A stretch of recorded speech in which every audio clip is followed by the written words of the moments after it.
अस्सलाम वालेकुम नाज़रीन, आप देख रहे हैं पाकिस्तान टेलीविजन न्यूज़। प्रोग्राम है दुनिया के साथ। मैं हूं आपके साथ आपकी मेज़बान आसमा इकबाल। हमें बात करनी है प्रोग्राम में सबसे पहले चाइना की बात हमें इसलिए करनी है कि वहां 24वें विंटर ओलंपिक्स का मेला सज चुका है और जैसा कि आप जानते हैं वज़ीर आज़म पाकिस्तान इमरान खान, वफाकी काबीना के अरकान, अमीर कतर मुत्तहिदा अरब अमारात के वली अहद, रूसी सदर समेत 32 आलमी रहनुमा जो हैं सरमाई ओलंपिक्स की इफ्तिताही तकरीब में शरीक हुए हैं। बीजिंग सरमाई ओलंपिक्स में 90 ममालिक के 2900 एथलीट्स ऐसे हैं जो शिरकत कर रहे हैं। आज से 20 फरवरी तक जारी रहने वाले इस मेले में 100 से ज़ायद मुख्तलिफ इवेंट्स होंगे। पाकिस्तानी दस्ता भी विंटर ओलंपिक्स में शरीक है। रंगारंग तकरीब का अहवाल पहले एक रिपोर्ट में आपको दिखाते हैं, फिर हमारे साथ मौजूद होंगे जी ज़मीर असदी साहब। उनसे इस तकरीब के हवाले से, वज़ीर आज़म के विजिट के हवाले से मज़ीद बात करेंगे।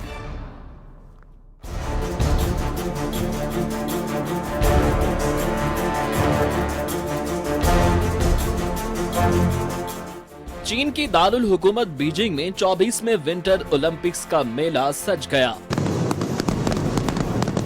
इफ्तिताई तकरीब में रंगों की बहार आ गई। वज़ीर आज़म इमरान खान, वफाकी वज़ारा फवाद चौधरी, शाह महमूद कुरैशी, असद उमर समेत दीगर ने स्टेडियम विंटर ओलंपिक्स की इफ्तिताई तकरीब देखी। इफ्तिताई तकरीब का आगाज चीन की सदर शी जिनपिंग और इंटरनेशनल ओलंपिक कमेटी के चेयरमैन थॉमस बीच के बर्ड्स नेस्ट स्टेडियम में दाखिल होते ही हुआ, जहां गेम्स में शरीक 91 ममालिक के झंडे लहरा रहे थे। 北京第24届冬季奥林匹克运动会开幕。 तो वज़ीर आज़म पाकिस्तान इमरान खान ने ताज़ीमन नशिस्त पर खड़े होकर टीम के लिए तालियां बजाईं और ये तालियां उसी जज्बे का इजहार हैं। सरमाई ओलंपिक्स की इफ्तिताई तकरीब को कोरोना SOPs के तहत मुनाकिद किया गया। विंटर ओलंपिक्स में अमीर कतर, अबू ज़हबी के वली अहद, रूस, ताजिकिस्तान, उज़्बेकिस्तान, इक्वाडोर की सदूर, अक़वाम मुत्तहिदा की सेक्रेटरी जनरल अंतोनियो गुतेरेस समेत आलमी रहनुमाओं ने शिरकत की। चीन पहली बार विंटर ओलंपिक्स की मेजबानी कर रहा है। इस इवेंट में 91 ममालिक से तकरीबन 2900 एथलीट्स शिरकत कर रहे हैं। 15 खेलों में मुख्तलिफ तर्ज के 109 मुकाबले होंगे। बीजिंग में विंटर मुकाबले 4 से 20 फरवरी तक जारी रहेंगे। बिल्कुल जी, 24वें विंटर ओलंपिक्स का मेला यहाँ पर सज चुका है और इस मेले को लेकर बहुत सारी अहम शख्सियात, जिनमें पाकिस्तान के प्राइम मिनिस्टर भी शामिल हैं, यहाँ पहुँची हैं। दुनिया की अहम शख्सियात यहाँ पर मौजूद हैं। तो ऐसे कैसे हो सकता है कि पर जब यहाँ पर अहम शख्सियात दूसरे ममालिक से पहुँची हो तो यहाँ के जो सदर हैं उनसे उनकी मुलाकात ना हो रही हो। रूस और चीनी सदूर में बीजिंग में होने वाली मुलाकात पर बात कर लेते हैं। चीन ने नेटो को मजीद तोसी की मुखालिफत में रूस का साथ देने का ऐलान कर दिया है। मुश्तरका एलामिया में यूरोप को सख्त पैगाम दिया गया है, जिसमें खबरदार किया गया है कि मगरबी दिफाई इत्तेहाद नेटो मजीद फैलाव से गुरेज करे। नेटो पर सर्द जंग के नजरिए की हिमायत का इल्ज़ाम भी लगा दिया गया है। अमरीका, बरतानिया और ऑस्ट्रेलिया के दरमियान जो सिक्योरिटी मुआहदा मौजूद है उस पर तशवीश का इजहार भी किया गया है।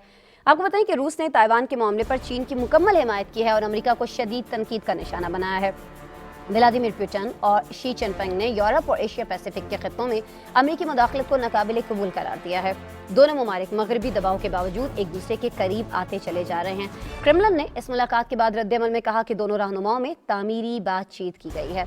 अच्छा, इसी दौरान अमेरिका ने एक और दावा ये कर दिया है कि मॉस्को हुकूमत जो है रूसी फौजियों पर यूक्रेन की जानिब से एक फर्जी हमला करा के इसकी रिकॉर्डिंग करना चाहती थी ताकि इसे यूक्रेन पर हकीकी हमले के लिए जवाब के तौर पर पेश किया जा सके। ये इल्ज़ाम पेंटागन के तर्जुमान जॉन कर्बी ने लगाया है। इस बात का तस्करा जो है महकमा खारिजा के तर्जुमान नेट प्राइस ने भी किया है, मगर दोनों ही एहलकारों ने अपने दावों के हक में कोई शवाहिद पेश नहीं किए हैं। बरतानवी सेक्रेटरी खारिजा का कहना है कि अमेरिकी इंकशाफात में यूक्रेन ने रूसी इदारों का पर्दा फाश कर दिया है। यूरोपीय कमीशन के सदर ने खबरदार किया है कि अगर रूस ने यूक्रेन के खिलाफ जारहियत का सिलसिला बंद न किया तो उसके खिलाफ सख्त और जामे पाबंदियां तैयार की जा चुकी हैं। कुछ तुर्की की भी बात कर लेते हैं। बताना हमें आपको ये है उनके हवाले से। तुर्क सदर जो है रजब तैयब एर्दोगान, उन्होंने यूक्रेन और रूस के साथ सालसी की पेशकश कर दी है। यूक्रेन के सदर ने तुर्क मनसब की पेशकश कबूल करते हुए रूस के साथ मुज़ाकरात में तुर्की की सालसी जो है वो कबूल करने की हामी भर ली है। और यूक्रेन पहले भी कहता चला आया है मुसलसल के इस मामले को मुज़ाकरात ही के ज़रिए हल होना चाहिए। मुज़ाकरात होते दिखाई भी देते हैं या नहीं, ये मामला मज़ीद बिगड़ सकता है। बात कर लेते हैं जी ज़मीर असदी साहब से, माहिर हैं बैनुल-अक़वामी उमूर के, हमारे साथ वीडियो लिंक पर मौजूद हैं। उन्हें वेलकम करते हैं। अस्सलाम वालेकुम ज़मीर असदी साहब। जी वालेकुम अस्सलाम। ज़मीर असदी साहब, मामला तो यो खेलों का है लेकिन इस खेल के दौरान हम देख रहे हैं कि जो एक सियासी मैदान के अंदर क्या गेम होनी चाहिए, चीन और रूस के दरमियान इस पर भी तबसरा हुआ है। आपका इस पर क्या तज्जिया? जी बहुत शुक्रिया जी। मैं आपको बताते चलूं कि रशियन प्रेसिडेंट के साथ जो है दीगर हेड ऑफ स्टेट्स जो है इस वक्त बीजिंग में मौजूद हैं, और बीजिंग इस वक्त आलमी तवज्जो का मरकज है। और ये तवज्जो सबसे ज्यादा अमेरिका और यूरोप की जानिब से जो है वो हासिल है चीन को इस वक्त, क्योंकि एक कोरोना वायरस के दौरान एक बहुत बड़ा इज्तिमा चीन जो है वो इकट्ठा करने में हेड ऑफ स्टेट्स का कामयाब हुआ है। जहां एक तरफ डिप्लोमेटिक बाइकआउट की बातें की जा रही थी, अब नजर ये आ रहा है कि चीन ने तो अपने दोस्त ममालिक को इकट्ठा कर लिया, लेकिन अमेरिका और यूरोप इस तरह का कोई बड़ा इकट्ठ करने में नाकाम हुए हैं। अब इस वक्त जो चीन और रशिया के प्रेसिडेंट्स की जो मुलाकात हुई है, इसको समझना इसलिए जरूरी है कि चीन और Russian presidents head of states तो हैं, इनका एक पॉलिटिकल रिलेशनशिप और इनका मेजर कंट्री रिलेशनशिप जो है एक दूसरे पर बहुत ज्यादा गहरा है, एक दूसरे पर इनका असर रसूख बहुत अच्छा है। लेकिन ये जाती दोस्त भी हैं, इनका पर्सनल रिलेशनशिप जो है वो बहुत गहरा है। ये दोनों एक दूसरे की जो बर्थडेज हैं उसमें शिरकत करते हैं, एक दूसरे के साथ खेल के जो मुख्तलिफ गेम्स हैं उसमें ये शिरकत कर चुके हैं, और एक दूसरे को पर्सनल जो है तहाइफ जो है वो एक दूसरे को देते रहते हैं। तो इनका जो एक पर्सनल रिलेशनशिप है वो इंटरनेशनल जो इनके मामलात हैं फॉरेन पॉलिसी के, उस पर जो है बहुत ज्यादा गहरा असर रखता है। और ये दोनों ममालिक, दोनों सुदूर जो हैं, इनका बाहमी एतमाद इतना ज्यादा है कि ये जो बैन अल-अक़वामी सतह के मामलात हैं उन पर इत्तफाक राय के साथ आगे की जानिब बढ़ते हैं। इस वक्त अमरीकी जो सदर हैं उनका जो पर्सनल रिलेशनशिप है वो ना तो चीनी सदर के साथ है ना वो रूसी सदर के साथ है। ये एक गैप मौजूद है अमरीकी सदर का इन दोनों सुदूर के दरमियान, जिसकी वजह से स्ट्रेटेजिक रिलेशनशिप में अमरीका, चीन और रूस जो है, अमरीका ये फील करता है कि एक डिसबैलेंस है, और चीन और रूस के सदर का जो एक पर्सनल रिलेशनशिप है वो इससे फवायद उठाते हैं। अब चीन और रूस के सदर की ये जो 2 साल के बाद मुशाफा जो मुलाकात हुई है वो इसलिए अहमियत की हामिल है कि दुनिया इस वक्त जो है कुछ ऐसी देखी अनदेखी तब्दीलियों से गुजर रही है जिसका पूरी दुनिया की खारजा पॉलिसी पर और मुआशी मामलात पर बहुत गहरा असर है। एक तरफ हम यूक्रेन का मामला देखते हैं कि यूक्रेन में इस वक्त ऐसा लग रहा है कि तिबले जंग जो है बस वो बजने को तैयार है, तैयारियां मुकम्मल हैं, लेकिन बड़े ममालिक इस बात को बखूबी समझते हैं कि किसी भी किस्म का यहाँ पर तसादुम जो है वो दुनिया को अपनी जंग की लपेट में ले लेगा, और ये सिर्फ इसमें कुछ ममालिक की हद तक ये जंग नहीं होगी, बल्कि मुख्तलिफ ममालिक और जो इसमें शामिल हो जाएंगे, जिससे इतना ज्यादा नुकसान हो सकता है कि जो कि कंट्रोलेबल नहीं होगा। ये एक ऐसा डैमेज होगा जो दुनिया की माइशत को होगा, लेकिन इस डैमेज को रोकने के लिए जो कोशिशें होनी चाहिए वो उस तरह से नहीं हो रही हैं, बल्कि आज हमने देखा है जो ये एलामिया जारी हुआ है इसमें अमेरिका, बरतानिया और ऑस्ट्रेलिया के दरमियान जो सिक्योरिटी मुआहिदा हुआ है उस पर भी तशवीश का इजहार किया गया है दोनों ममालिक की जानिब से, चाइना की जानिब से, रशिया की जानिब से। आप क्या समझते हैं इस मुश्तरका एलामिया के बाद अमेरिका और यूरोप का क्या इस पर मौक़िफ़ हो सकता है, क्या रद्द-ए-अमल आ सकता है? क्या कहीं आपको लगता है कि दो बड़ी ताकतों के मिल बैठने से मुखालिफिन पर प्रेशर बढ़ जाएगा? रूस चीन का दबाव जो है वो अमेरिका और इत्तेहादियों को किस तरह से दबाव में ला सकता है, या आप समझते हैं कि नहीं, इससे मामला कुछ और बिगाड़ की तरफ जा सकता है, इस मौके पर इस तरह का एलामिया नहीं आना चाहिए था? चीन और रूस के माबैन जो इस वक्त जो मुलाकात हुई है इनके सुदूर के माबैन, और उसके बाद जो मुश्तरका एलामिया आया है, इसका बिल्कुल एक इम्पैक्ट होगा। दोनों ममालिक पहली मर्तबा किसी एक ऐसे तनाज़े पर मिलकर सामने आए हैं जो कि किसी भी वक्त जंग की शक्ल इख्तियार कर सकता है, लेकिन उससे बचने की भी कोशिश की जा रही है। यूनाइटेड नेशन सिक्योरिटी काउंसिल का इजलास हुआ, उसमें जो रशियन और अमेरिकन नुमाइंदे हैं उनके मबैन बहुत सख्त तलख जुमलों का तबादला हुआ। कुछ ममालिक ने उनको जो है वो उसको ठंडा करने की सिचुएशन को कोशिश की, लेकिन वो नहीं हो सकी और वो इजलास बेनतीजा जो है वो खत्म हो गया। अब ये जो एक मुश्तरका एलामिया जारी हुआ है, इसका एक बड़ा क्लियर कट एक पैगाम मगरबी ममालिक को और अमेरिका को ये पहुंच गया है कि चीन बेशक जो है वो मिलिटरीली रशिया के साथ यूक्रेन के मामले पर बेशक उसके साथ नहीं होगा, लेकिन उसकी जो मॉरल और डिप्लोमेटिक सपोर्ट है रशिया के साथ, और जो फॉरेन पॉलिसी के हवाले से इंटरनेशनल जो इंस्टीट्यूशंस हैं, खासतौर पर यूएन सिक्योरिटी काउंसिल उसमें जो मौजूद है, वो बहुत अहमियत की हामिल है, उसकी बहुत हैवी वेटेज है। इसलिए इसको थोड़ा सा उनको स्टेप बैक करके सोचने और समझने की जरूरत है। जो चीन का मामला है वो बहुत इंटरेस्टिंग है। यूक्रेन जो है वो चीन के बेल्ट एंड रोड इनिशिएटिव का हिस्सा भी है और चीन की वहां पर एक बड़ी इन्वेस्टमेंट भी मौजूद है। चीन खुद भी ये चाहेगा कि किसी भी तरह ये सूरत हाल जो है वो तसादुम की तरफ न जाए, ये तनाज़ा जो है वो तनाज़े की हद तक रहे और इसको सॉल्व करने की कोशिश की जाए। अगर ये तसादुम की जानिब बढ़ता है तो यूक्रेन जो कि चीन का एक बड़ा ट्रेड पार्टनर भी है, बहुत ज्यादा चीन की जो एक्सपोर्ट्स हैं वो उसकी तरफ हो रही हैं, तो वो चीन नहीं चाहेगा कि उस इक्वेशन को डिस्टर्ब किया जाए। आल्दो रशिया के साथ जो है वो जो एक स्टेटमेंट मुशतरका एलामिया जारी हुआ है उसमें ये कहा गया है कि हम रशिया को सपोर्ट करते हैं इस तनाज़े पर, लेकिन यूक्रेन की हद तक जो है चीन वो बहुत मोहतात है और ये चीन ये चाहेगा कि किसी ना किसी तरीके से खुशसलूकी के साथ ये मामला जो है वो हल हो जाए। और मगरबी चीन क्या मुमालिक चाह और रहा है, अमेरिका ये तो आपने अपना मौक़िफ़ हमारे सामने रख दिया। अमेरिका क्या चाह रहा है, क्योंकि अमेरिका ने एक और नया दावा कर दिया है। पहले तो शुरू दिन से उसको ये लग रहा है, रशिया के कहने के बावजूद कि जो मैं अटैक नहीं करने वाला हूँ, अमेरिका को ये लग रहा है कि नहीं, ये अटैक होगा, हर सूरत होगा। अब ये जो एक नया दावा सामने आ गया है ज़मीर असदी साहब कि मॉस्को हुकूमत जो है वो रूसी फ़ौजियों पर यूक्रेन की जानिब से एक फ़र्जी हमला करा के इसकी वीडियो की रिकॉर्डिंग करना चाहती थी ताकि इसे यूक्रेन पर हकीकी हमले के लिए जवाब के तौर पर पेश किया जा सके। बरतानिया ने भी अमेरिकी मौक़िफ़ की तायद कर दी है, सिर्फ तायद नहीं की है बल्कि कहा यह भी जा रहा है कि जी अमेरिका की जानिब से कि हमारे पास तो इसके शवाहिद भी मौजूद हैं, ठोस शवाहिद मौजूद हैं।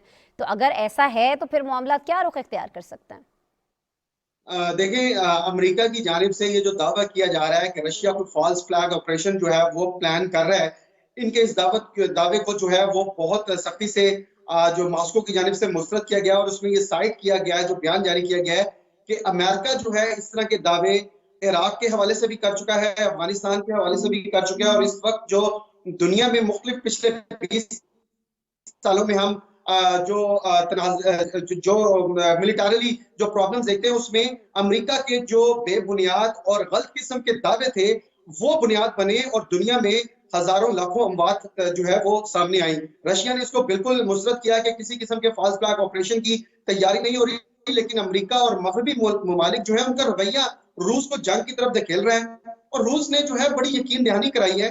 और इसमें मैं आपको एक और बात बताते चलूं कि अमेरिका की जो ख्वाहिश तो इस वक्त जरूर मौजूद है कि मिलिटरीली रशिया को इंगेज किया जाए, लेकिन अमेरिका में ये सोच मौजूद है कि किसी भी किस्म की मिलिटरीली इंगेजमेंट जो है इस कोविड-19 के पीरियड के दौरान, जहां अमेरिका अफराते ज़र का शिकार है, अमेरिका में कोविड-19 के मसाइल पर अमेरिकन पब्लिक का जो है अमेरिकन प्रेसिडेंट पर बहुत ज्यादा प्रेशर है, वो इस हद तक नहीं बढ़ेंगे कि एक ऐसी जंग में वो उलझ जाएं कि जहां अमेरिकन इकोनॉमी और वेस्टर्न इकोनॉमीज एक दबाव का शिकार हैं, वो मजीद जो है वो उलझ जाएं।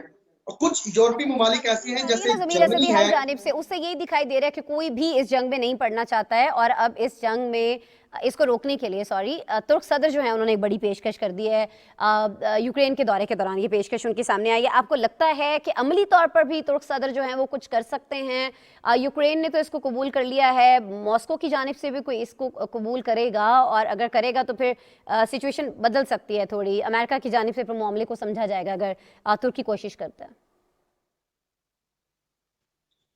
जी, तुर्की का जो तुर्किश जो प्रेसिडेंट हैं और तुर्किश गवर्नमेंट जो उनकी जानिब से सालसी की जो है वो ऑफर की गई, उसे यूक्रेन में कबूल भी किया गया और यूक्रेन में भी ये ख्वाहिश मौजूद है कि यूक्रेन की जानिब से बयान जारी किए गए हैं कि मगरिब जो है, मगरबी ममालिक और अमेरिका इस तनाज़े को बढ़ा चढ़ाकर बयान कर रहे हैं और ऐसी कोई सूरत हाल नहीं है कि यूक्रेन में सड़कों पर इस वक्त टैंक्स मौजूद हैं और हमारे जंगी वो फिजाओं में मौजूद है और नेवी जो है वो कहीं समंदरों में बहुत ज्यादा एक्टिव है और इस तरीके का जो है वो माहौल बनाया जा रहा है कि शायद यूक्रेन बिल्कुल हालत जंग में अगले 24 घंटे में जो है वो पहुंच जाएगा।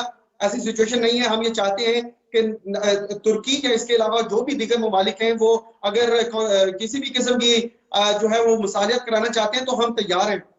रशियन जो प्रेसिडेंट है और जो तुर्किश प्रेसिडेंट है, इनका भी एक जो पर्सनल रिलेशनशिप है वो बहुत अच्छा है, लेकिन देखना ये होगा कि ये किस किस्म की इंगेजमेंट होगी और अमेरिकन और यूरोपियन कंट्रीज जो अपनी जो मिलिट्रीज जो है वो डिप्लॉय कर चुके हैं, अपने जो मिलिट्री एसेट्स हैं जिनमें बहरी जहाज हैं, जिनमें फाइटर जेट्स हैं और इसके अलावा जो है दूसरे बैलिस्टिक मिसाइल्स जिनको मूव किया गया अमेरिकन और यूरोपियन कंट्रीज की तरफ से, तो देखना ये होगा कि वो इसकी किसी भी किस्म की मुसालियत को किस नजर से देखते हैं, क्योंकि यूक्रेन और रशिया के माबैन तो किसी भी किस्म की निगोशिएशंस तुर्की करवा सकता है, लेकिन यूक्रेन पर बहुत ज्यादा प्रेशर अमेरिकन और यूरोपियन कंट्रीज का भी है और वो देखना ये होगा कि वो प्रेशर जो है वो इस प्रेशर किसी को भी भी किस्म देखना की होगा। बातचीतों की तुर्की तरफ की लेके जाए। ऑफर अपनी जगह पर मौजूद है, लेकिन अमेरिका और नेटो क्या इस मसले को लेकर चाहते हैं? असल में आज ये चीज़ बहुत ज़्यादा मैटर करती है। और फिर दो जो बड़ी शराइत रखी गई हैं रशिया की जानिब से, वो तो सभी के सामने हैं, जिन पर अभी तक तो अमेरिका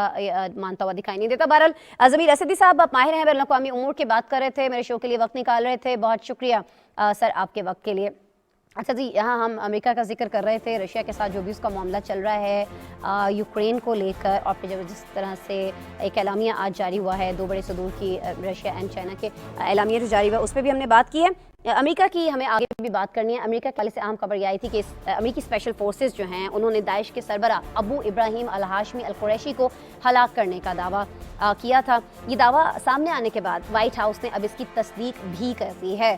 सदर जो बाइडन ने ऐलान किया है कि दहशतगर्द तंजीम दाइश का सरबरा जो है वो शाम में अमेरिकी फ़ौज के खुसूसी ऑपरेशन में मारा गया है। सदारती बयान में कहा गया है कि गुज़श्ता रात शिमाल मगरबी शाम में अमेरिकी मुसल्लह दस्तों ने उनके हुक्म पर इंसदाद दहशतगर्दी की एक बड़ी कार्रवाई में हिस्सा लेकर ये कामयाबी समेटी है।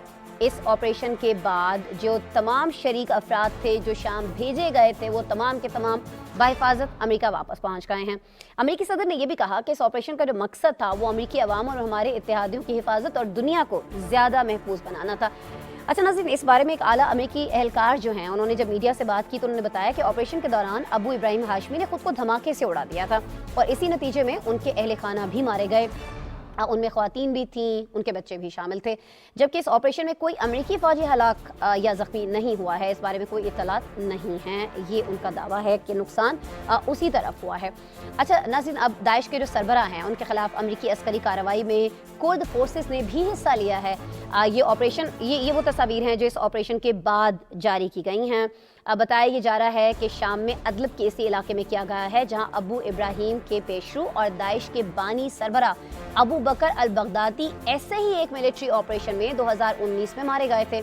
अल बगदादी की मौत के बाद गुज़श्ता रोज़ मारे जाने वाला दहशतगर्द अबू इब्राहिम अल हाशमी दाइश का नया सरबराह बनाया गया था। ये वो कंपाउंड है जी जहां कहा जा रहा है कि ये दाइश का जो सरबराह था यहाँ पर मौजूद था अपने अहल खाना के साथ, और उनकी फैमिली, बच्चे, उनके ख़वातीन जो उनके साथ थी वो भी मारे गए हैं। लेकिन इस ऑपरेशन के दौरान अमेरिका का कोई जानी नुकसान नहीं हुआ है, कोई एहलकार नहीं ज़ख्मी हुआ है।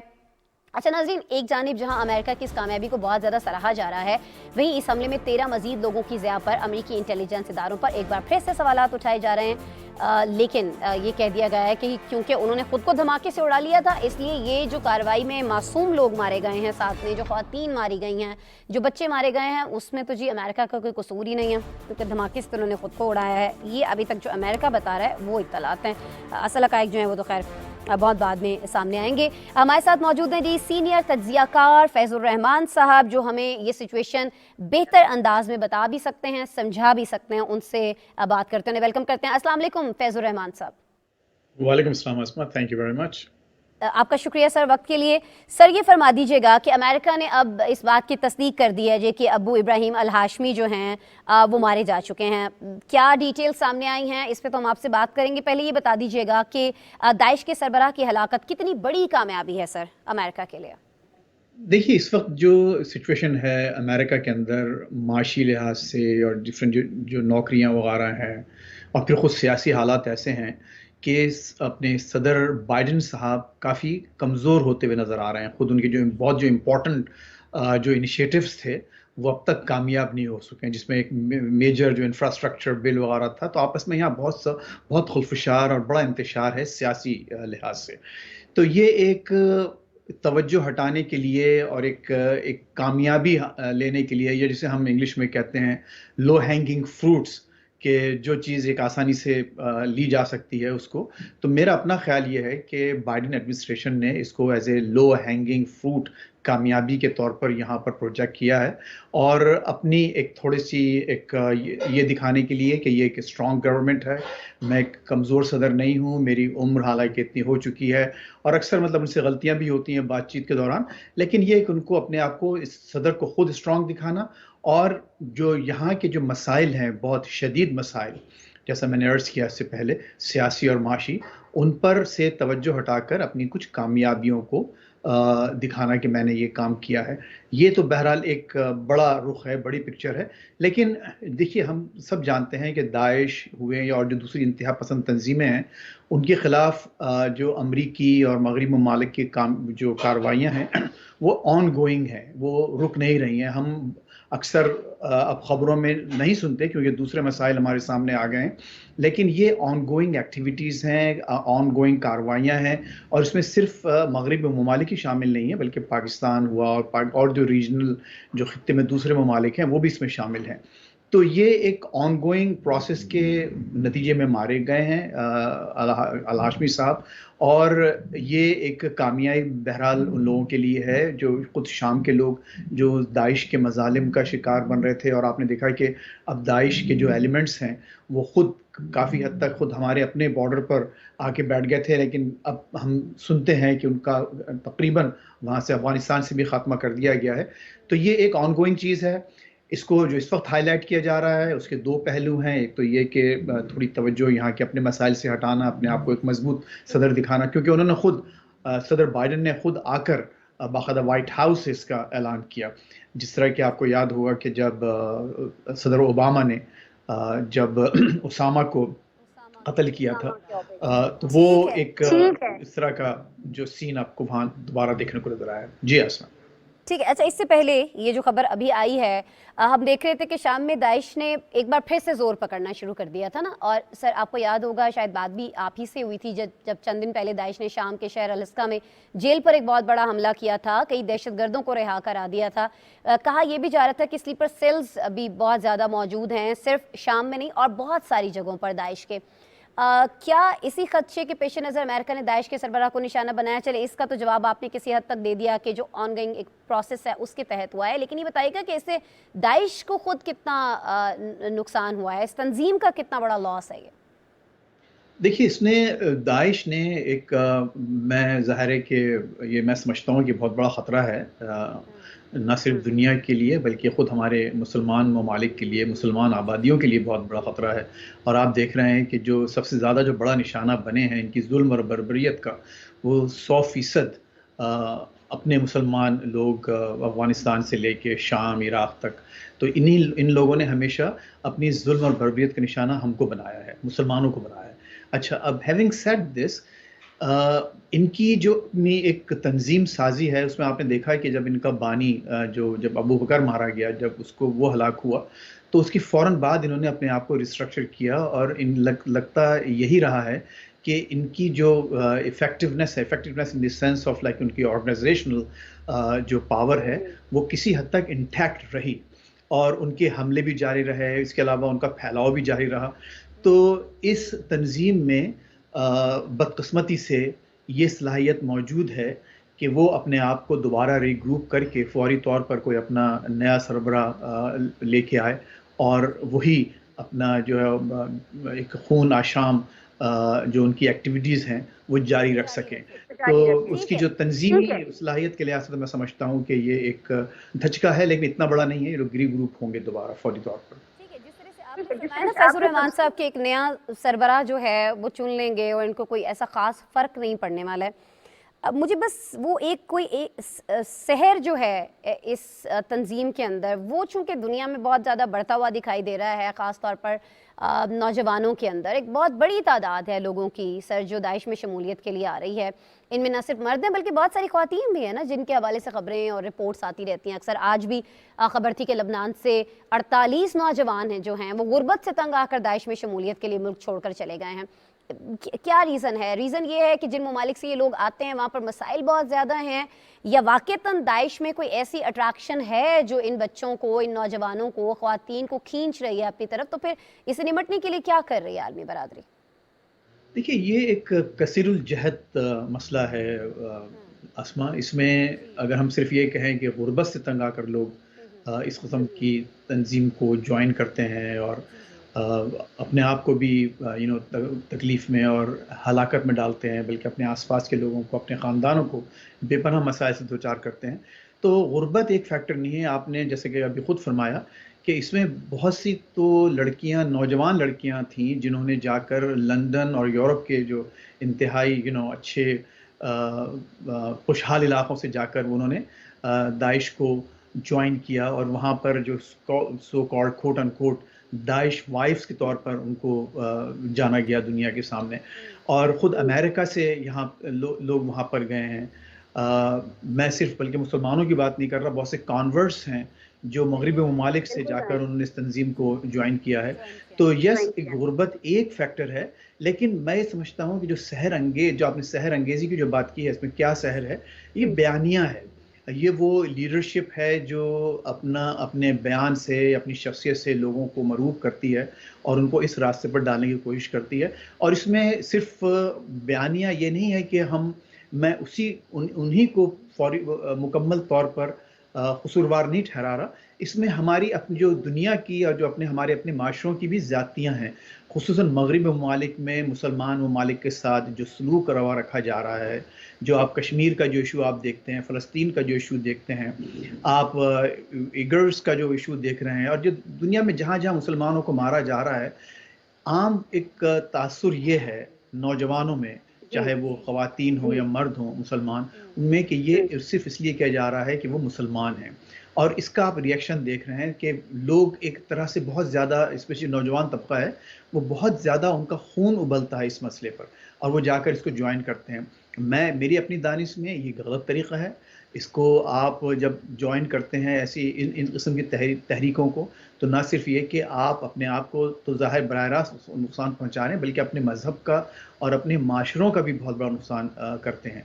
लेकिन रोकने के लिए आलमी बरादरी को बहुत ज़्यादा फौरी तौर पर, जिसको कहा जाए कि कोई ना कोई स्टेप्स लेने चाहिए हैं। अच्छा फैज़ुर रहमान साहब, एक और चीज़ वापस आते हैं उसी वाक़ये की तरफ जहां हम देख रहे हैं कि दहशतगर्द की हलाकत को बहुत ज़्यादा सराहा जा रहा है। वहीं मज़ीद 13 अफराद जिनमें 6 बच्चे शामिल थे सर, और 4 ख़वातीन भी शामिल थी, उनकी मौत पर अक़वाम मुत्तहिदा ने भी अमेरिका पर अब सवाल उठा दिए हैं। अक़वाम मुत्तहिदा के तर्जुमान आपके इल्म में होगा कह चुके हैं कि अमेरिकी कार्रवाई में आम बेगुनाह शहरियों के अमवात की तहकीकात होनी चाहिए। मैं चाहूँगी, वक्त हमारे पास कम है, फैज़ुर रहमान साहब मुख्तसरन अगर आप हमें बता दें कि कुछ होगा तहकीकात के बाद, क्योंकि उन्होंने तो अभी से कह दिया जी कि उन्होंने खुद को ब्लास्ट से उड़ाया तो उसमें मरे हैं वो लोग, हमने तो नहीं मारा है इनको।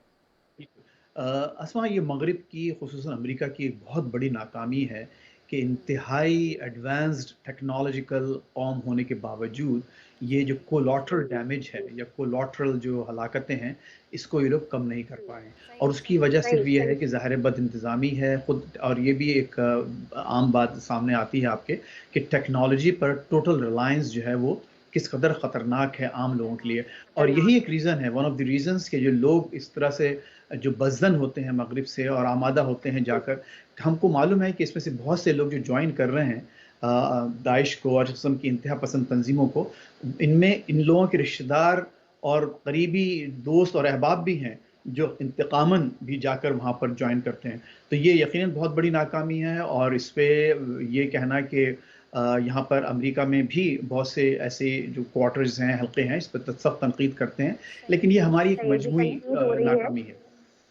ठीक है, तनकीद हो रही है, लेकिन तहकीकात में सर वही लगता है कि जो पहले हुआ था उसी तरह से कोई ना कोई सिचुएशन अगर होती है तहकीकात इस पर कोई। बहरहाल अमिली सॉरी, टॉपिक खासा वसी था, बहुत और बात हो सकती थी। फैज़ुर रहमान साहब, मुझे पता है आपके पास बहुत सारी इन्फॉर्मेशन होती है जो आप शेयर करना चाह रहे होते हैं, लेकिन वक्त की किल्लत की वजह से नहीं हो पाता है। बहुत शुक्रिया फैज़ुर रहमान साहब, आप बराह रास्त मौजूद थे अमेरिका से हमारे साथ वीडियो लिंक पर।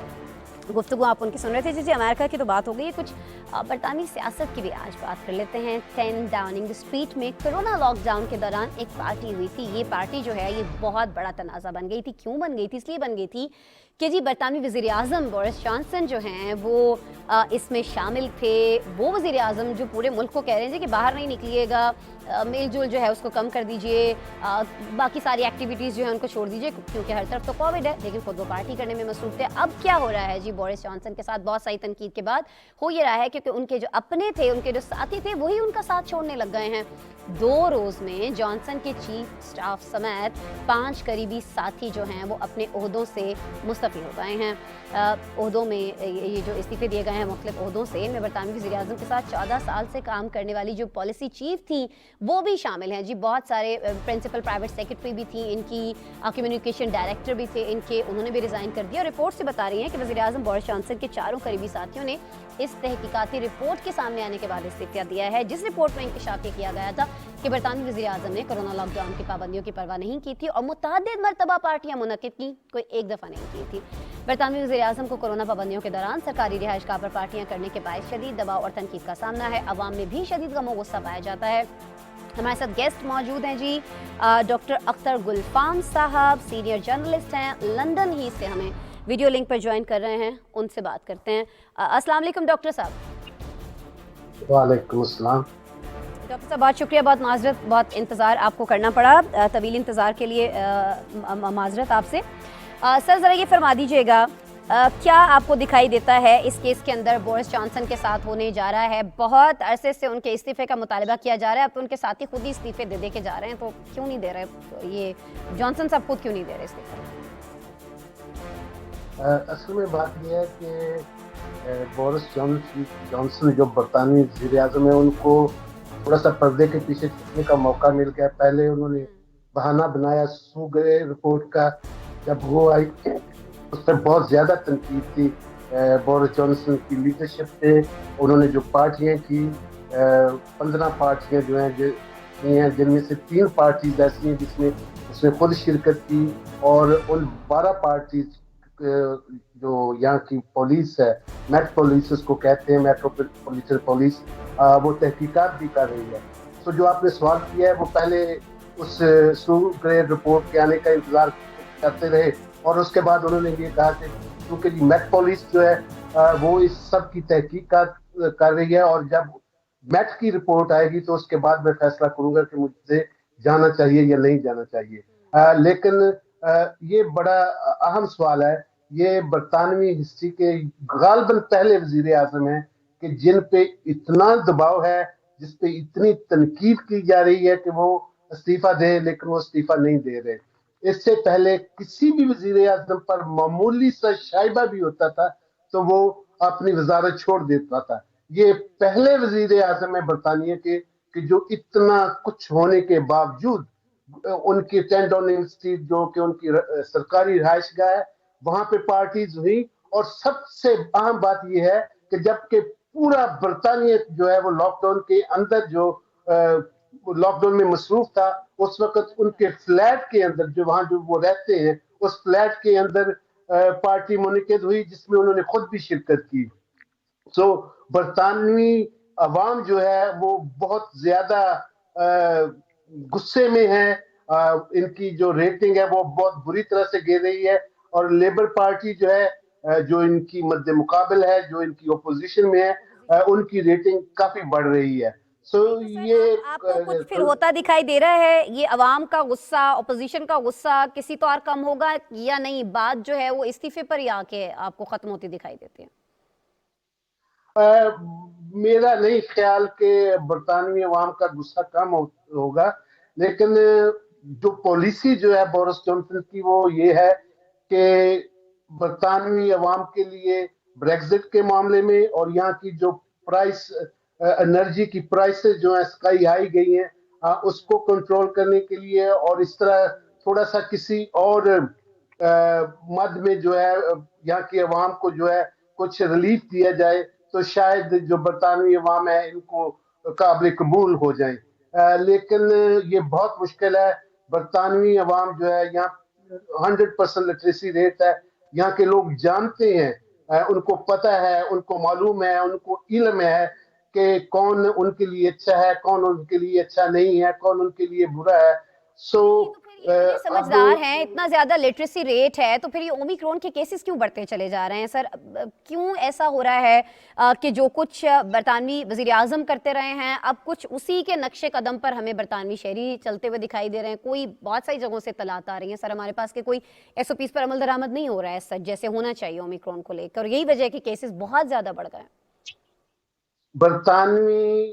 बरतानिया में लिटरेसी रेट की आपने बात की। लिटरेसी रेट का ओमिक्रॉन से कोई ताल्लुक नहीं है।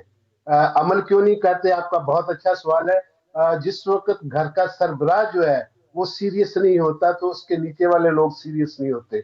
जिस वक्त 10 डाउनिंग स्ट्रीट, यहाँ पे ये लॉ बनाए जाते हैं, यहाँ ये कानून बनाया जाता है, यहाँ ये आइन बनता है, अगर वो खुद तोड़ेंगे उसको, और ना सिर्फ तोड़ेंगे बल्कि उसको बहुत बुरी तरह पामाल करेंगे, तो आप क्या एक्सपेक्ट करते हैं कि बरतानवी अवाम क्या वो उनके नक्शे कदम पे नहीं चलेगी? ऑफ कोर्स लीडर जो होता है, जो लीड करता है, लोग उसके पीछे चलते हैं, वो लीडर अच्छा हो या बुरा हो, वो कतई नजर इसके लोग उसको फॉलो करते हैं, उनकी पार्टी के लोग उनको फॉलो करते हैं, उनकी अपनी यहाँ आपसे फॉलो इख्तिलाफ करूंगी डॉक्टर अख्तर साहब, जैसा कि आपने फरमाया कि जी लिटरेसी का इससे कोई ताल्लुक नहीं है। अब ठीक है, कहीं ना कहीं आपकी बात सही भी दिखाई देती है। देखें जैसे पाकिस्तान में तो लिटरेसी रेट वो नहीं है, लेकिन यहाँ के लोगों ने जिस तरह से जब लॉकडाउन हुआ पहले कोविड के अदवार में, और जिस खूबसूरती से काबू पाया गया, खुद बोरिस जॉनसन उसकी तारीफ करते हुए मैं दिखाई दिया। हालांकि यहाँ लिटरेसी रेट वो नहीं है, लेकिन जब किसी मुल्क में बहुत ज़्यादा पढ़े लिखे लोग होते हैं तो वो कोई अंधी तकलीफ तो नहीं करने लग जाते ना किसी की गलती की भी। अब अगर बरतानवी वज़ीर आज़म ने गलत किया, उसी पर गुस्सा भी दिखा रहे हैं पढ़े लिखे लोग, आपके बकौल जो कह रहे हैं कि बहुत सारी चीज़ों को समझते हैं और उसी को फिर वो अपनाए भी जा रहे हैं। तो सर ये तो तजाद नहीं है खुला? यहाँ तक आपने पाकिस्तान की बात की, तो मैं समझता हूँ कि ये ब्लेसिंग है पाकिस्तान पे कि पाकिस्तान जो टॉप 3 कंट्रीज हैं कि जिन्होंने बेस्ट वे ट्रीट किया है, बेस्ट वे से निपटा है कोरोना से, वो वाकई काबिल इस्ताइश है ये मुल्क और इसकी क़यादत इस वक्त की, कि जिन्होंने स्मार्ट लॉकडाउन के जरिए जो है लोगों को भूख से भी बचाया और फिर कोरोना की जो शिद्दत थी उसको भी कम किया। सो यहाँ तक बरतानिया का ताल्लुक है, सो बरतानिया के लोग जब ये समझते हैं कि जब कानून बनाने वाले जो हैं वो कानून पे अमल नहीं कर रहे तो हमें क्या जरूरत है, क्योंकि यहाँ वो इस तरह का दबाव नहीं होता लोगों के अंदर। लोगों की सोच जो है वो उनकी अपनी सोच होती है, वो उनकी सोच आप उनको जमहूरी कहें या नॉन कहें, लेकिन उसके बावजूद ये लोग सर कुछ हो रहा है। अभी चले खुद तो तनकीद का निशाना बन रहे हैं बोरिस जॉनसन, लेकिन अवाम को समझाने के लिए अब तो कुछ कर रहे होंगे, कोई इकदामात हो रहे हैं, कोई सख्ती करें लोगों के ऊपर, करें जी फॉलो करें SOPs को। अगर वो सख्ती करेंगे तो उनकी मुखालफत और ज्यादा होगी, इसलिए कि पहले लोग इस तरीके से खुलकर बात नहीं करते थे। अब तो यहाँ पे जितने टीवी मुज़ाकरे होते हैं या सेमिनार होते हैं या किसी तरह की भी कोई महफिल होती है, कोई मीटिंग होती है, सो सबसे अहम सवाल ये होता है कि जिस वक्त अगर लॉ बनाने वाले लॉ ब्रेकर बन जाते हैं तो हम क्यों अपनी आज़ादियों को तलब करें, हम क्यों महदूद करें उन दायरों के अंदर जिनका ऑर्डर हुकूमत देती है, और वो हुकूमत जो 10 डाउनिंग स्ट्रीट में बैठती है और वो खुद पार्टियां करती है और उस वक्त करती है जिस वक्त बरतानिया के अंदर इतना सख्त लॉकडाउन था कि आप मिल नहीं सकते थे, अपने प्यारे जो घर से बाहर होते थे उनसे नहीं मिल सकते थे। ठीक है जी, कहीं ना कहीं ये जो अवाम पे नरमी हो रही है बरतानिया के अंदर, जो मुझे आपकी गुफ्तगू से लगा है, वो बोरिस जॉनसन की चूंकि अपनी हरकतें ही मैं कहूँगी कि वो जिस तरह से पार्टीज करते रहे उनकी वजह से भी है कि मैं ज़्यादा प्रेशर बढ़ाऊंगा तो कहीं मेरे इस्तीफे के लिए ज़्यादा प्रेशर ना आ जाए। बहरहाल बहुत शुक्रिया डॉक्टर अख्तर गुलफाम साहब, आप सीनियर जर्नलिस्ट हैं, लंदन से हमारे लिए वक्त निकाल रहे थे, वीडियो लिंक पर मौजूद थे। बहुत शुक्रिया सर आपके वक्त के लिए। लंदन की बात हो रही है तो हमें एक और स्टोरी जो है वो शामिल करनी है इंग्लैंड ही से, और इंग्लैंड की बात हमें इसलिए भी आपसे करनी है, एक ऐसे गांव के बारे में आज मुझे आपको बताना है जहां का सारा इंतज़ाम जो है वो ख़वातीन चलाती हैं। मुझे वैसे ही स्टोरी बताते हुए बहुत खुशी हो रही है, मुझे आपको पता है लॉफोर्ड इस गाँव का नाम है। यहाँ औरतों का राज है और ये राज कोई आज से नहीं है, इस राज की तारीख जो है वो 100 साल से भी ज़्यादा पुरानी है। वक्त के साथ साथ इस गांव की ख़वातीन ने और भी तरक्की की और आज इस गांव में औरतों और मर्दों में जो सिनफी इम्तियाज़ है ना, जो हमें हमारे इधर इर्द गिर्द नज़र आता है, ऐसी कोई चीज़ दिखाई नहीं देती है। इसका सारा सहरा जो है वो गांव की ख़वातीन होकर जाता है। इन्होंने अपने हुकूक हासिल करने के लिए बहुत सारी जिद्दोजहद की और लगन के साथ की है। इस गाँव की तारीख पर आपको एक पैकेज दिखाते हैं।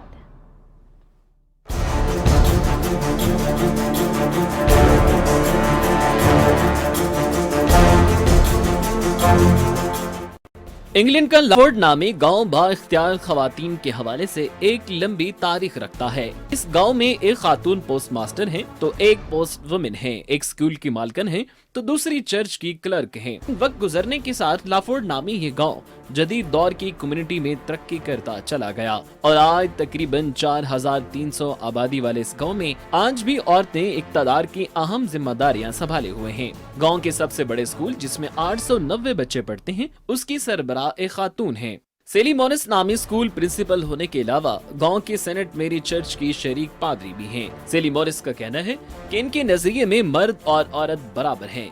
गांव के दोनों प्राइमरी स्कूल भी मुकम्मल तौर पर खवातीन चलाती हैं। स्कूल असातिज़ा का कहना है कि यकीनी तौर पर हमारे स्कूल में पढ़ने वाली बच्चियों में ऐसा एतमाद मौजूद है जो कि हर तालिब इल्म के पास होना चाहिए।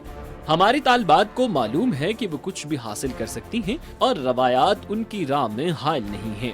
बरतानिया की पहली खातून वज़ीर आज़म मार्गरेट थैचर ने भी इस गांव में काफी अरसा गुजारा, जिसके बाद उन्होंने सियासत में कदम रखा और 11 साल तक बरतानिया की वज़ीर आज़म रही।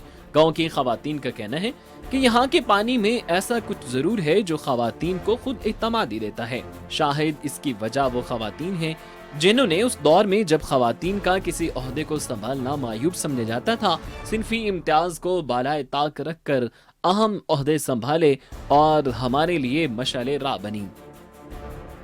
बिल्कुल जी, इंग्लैंड के गाँव से ये दिलचस्प रिपोर्ट आपने देखी। प्रोग्राम का वक्त जो है आज वो खत्म हो रहा है।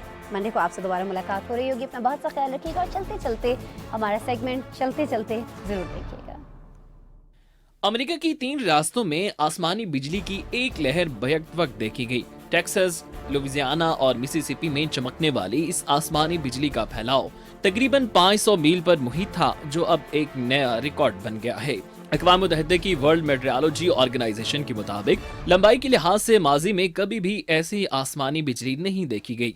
WMO ने सैटेलाइट की मदद से मौसूल होने वाली तस्वीर की तज्ज़िये के बाद अब इस नए आलमी रिकॉर्ड का ऐलान किया है। इससे पहले आसमानी बिजली की तवील तरीन चमक का रिकॉर्ड सन 2018 में ब्राजील में नोट किया गया था, जिसका फैलाव 709 किलोमीटर तक देखा गया था।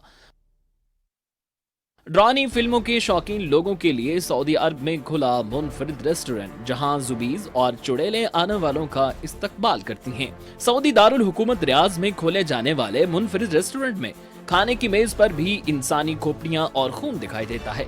होटल के कस्टमर्स को डिशेस भी इसी थीम के साथ पेश की जाती हैं और डरावने किरदार हर मेज पर जाकर खाना खाने वालों का इस्तकबाल करते हैं। रेस्टोरेंट के मालिक का कहना है कि ऐसा रेस्टोरेंट खोलने का मकसद आवाम को मुनफरिद अंदाज की तफरीह के साथ खाना फराहम करना है।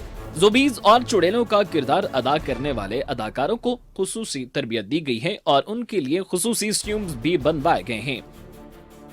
तकियों की लड़ाई कमरों से निकलकर अब पेशेवर अखाड़ों तक पहुंच गई है। इसी सिलसिले में पहली आलमी पिलो फाइट चैंपियनशिप अमेरिका की रियासत फ्लोरिडा में मुनाकिद की गई, जिसमें दुनिया भर से 16 मर्द और 8 खवातीन एथलीट ने हिस्सा लिया। हिस्सा लेने वाले मर्दों खवातीन में ज्यादा का ताल्लुक बॉक्सिंग और मार्शल आर्ट के शोबे से था, लेकिन इस मर्तबा इनके हाथों में अपने हरीफ से लड़ने के लिए दस्तानों की जगह तकिए थे। इस मुनफरिद नए खेल के खवातीन मुकाबलों में ब्राजील की स्टेला नोनीज, जबकि मर्दों के मुकाबलों में अमेरिका के हाली टिलमैन फातेह करार पाए। यूरोपीय माहौलियाती एजेंसी की एक नई रिपोर्ट के मुताबिक यूरोप में गुज़िश्ता 40 बरसों के दौरान सैलाबों और शदीद गर्मी की लहर से 1,42,000 अफराद हलाक हो चुके हैं, जबकि यूरोपीय ममालिक को 510 अरब यूरो का नुकसान उठाना पड़ा है। शदीद मौसम के बायस पैदा होने वाली सूरत हाल में से 3% वाक़यात इस कदर तबाहकुन थे कि ये साल 1980 से 2020 के दरमियान होने वाली 60% माली नुकसानात का बायस बने, जबकि यूरोप में शदीद गर्मी की लहर 91% अफराद की हलाकतों का बायस बनी। जारी करदा रिपोर्ट में इनफरादी और मुल्की सतह पर माहौलियाती तब्दीलियों के मुताबिक खुद को ढालने की गर्ज से इक़दामात उठाने पर जोर दिया गया है। दुनिया भर में बड़े पैमाने पर दरख्तों की कटाई के बावजूद एक नई तहकीक में ये बात सामने आई है कि जमीन पर 9000 अक़साम के ऐसे दरख्त मौजूद हैं जिनकी दरियाफ्त अभी बाकी है। अब तक दरख्तों की तकरीबन 64,100 अक़साम दरियाफ्त की जा चुकी हैं। ताहम तहकीक के मुताबिक दरियाफ्त किए जाने वाले दरख्तों की अक़साम की तादाद 73,300 है। इसका मतलब है कि तकरीबन 9,200 अक़साम अभी तक दरियाफ्त होना बाकी हैं। US national academy of science के जर्नल में शाया होने वाले इस तहकीक में बताया गया है कि दरख्तों की अक़साम का तखमीना लगाना दुनिया भर में जंगलात के तहफ़्फ़ुज़ की कोशिशों को तरजीह देने के लिए इंतहाई अहमियत का हामिल है।